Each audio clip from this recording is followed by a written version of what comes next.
Ladies and gentlemen, welcome to Poland Daily History. Today we will be talking to Mr. Artur Górniewski, a tour guide who receives hundreds of international guests every year who all yearn to learn more about Polish history. Together we will explore the locations he takes them on in Warsaw, Poland, and Central Eastern Europe.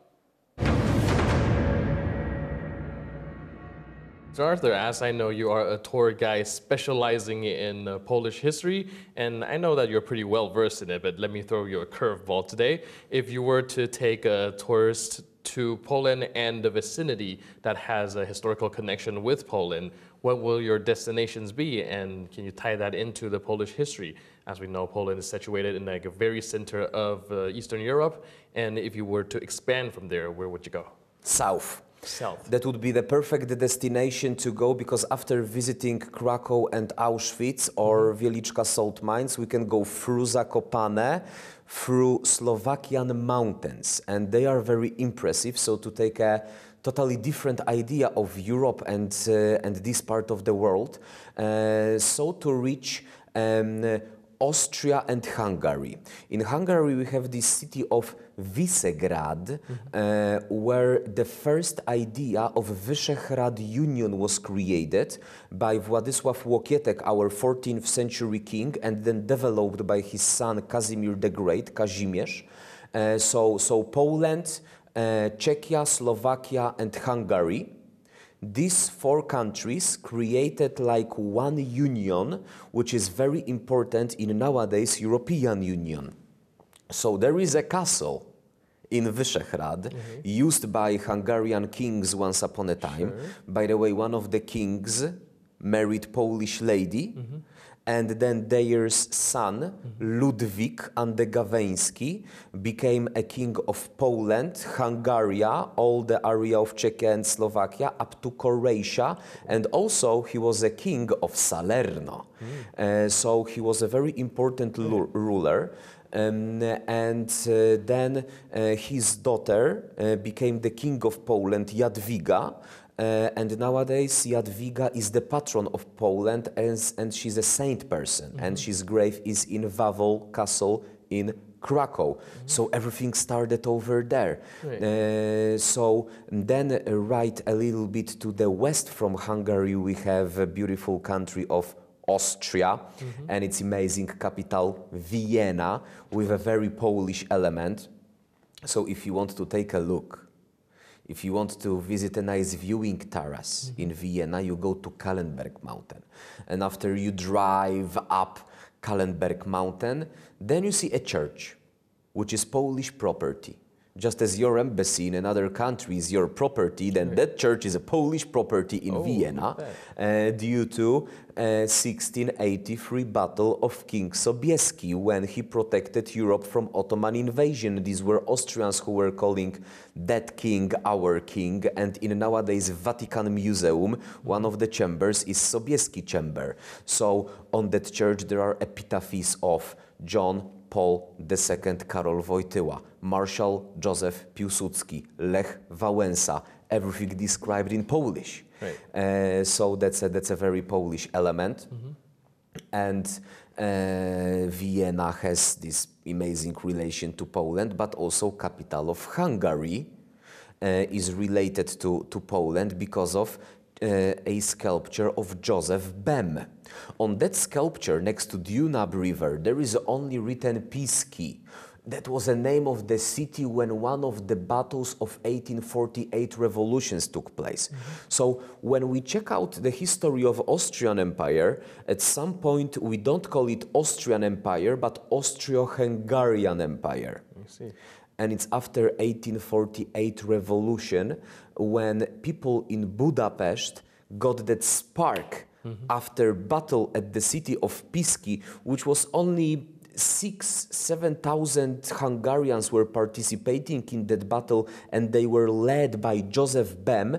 Even though they lost, that was an amazing movement that started in Hungary, and eventually Hungarians were given a little bit of independence. And this is how Joseph Bem was given a special order that was decorated with a diamond taken from Saint Stephen's crown, so the most important guy in Hungarian history. And This is how today's tour guides in Hungary, in Budapest, they love this Polish guy, Joseph Bem. Poland, under the rule of the Jagiellonian dynasty, was during the 15th and 16th century a true regional power which often projected its force far into the east and south.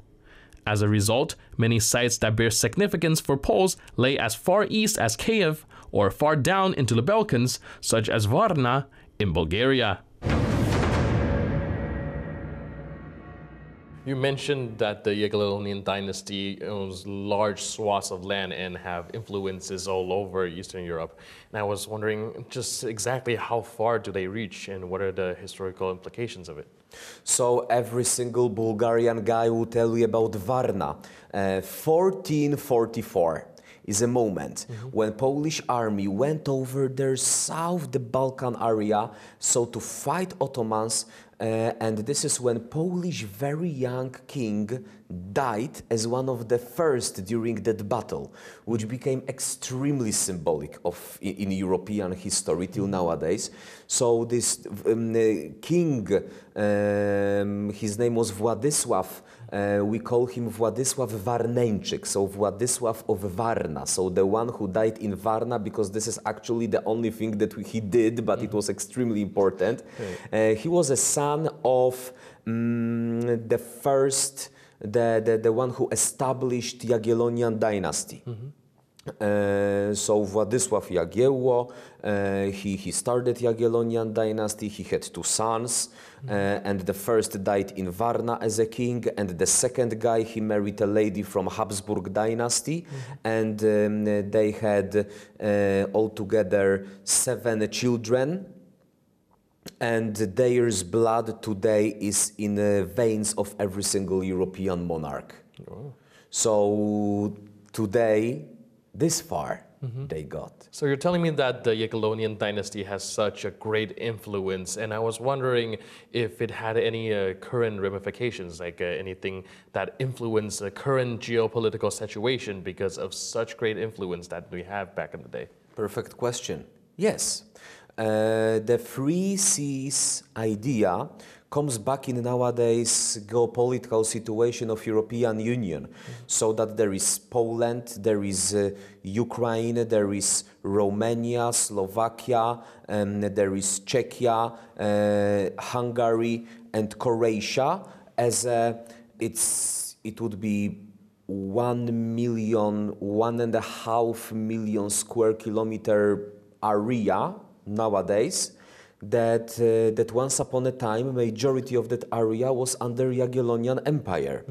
And it's like a union in European Union at the moment, and this idea is raised by our current politicians. And of course, it's a great honor for Poland to be aware that such creation once upon a time was under one man, so Ludwik Andegaweński. Oh, that's pretty astonishing. And well, that's Polish history, about ups and downs. And as you can see, the circulation of Polish history reaches back 14th century when it comes to its amazing moments. And then what happened later and what happens now creates an amazing, eclectic combination of the things that we can present our guests throughout Europe. And even though we visit another countries with another languages and another cultures, then still there are these Polish elements that we can present to our guests visiting these countries one by one. As we have seen today, traveling is an integral part of learning history. Through the eyes of a tourist, given historical context by a guide, we were able to learn the events that shaped Poland and its culture. I'm your host, Benjamin Lee, and I'll see you next time on Poland Daily History.